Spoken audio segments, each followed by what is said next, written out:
નમસ્કાર, આપ જોઈ રહ્યા છો નેશન પ્લસ ન્યૂઝ. હું છું આપની સાથે હિતલ ભગત.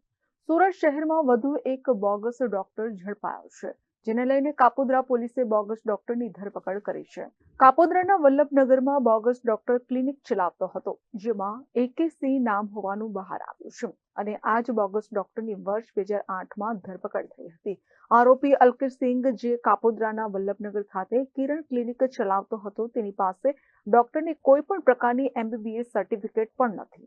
જે તે નોર્મલ દવા આપવામાં આવે છે તે જ પ્રકારની દવા સારવાર માટે આવનાર દર્દીઓને આપતો હતો. હાલ સમગ્ર મામલે કાપોદ્રા પોલીસે આરોપીને તેના ક્લિનિક ઉપર લાવી તેનું પંચનામું કરવામાં આવી રહ્યું છે. તો સાથે જ આજે કાપોદ્રા પોલીસે ક્લિનિક પર લઈ જઈ ડોક્ટરનો વરઘોડો કાઢ્યો હતો. તો બીજી તરફ સુરત આરોગ્ય વિભાગની સૌથી મોટી બેદરકારી જોવા મળી રહી છે.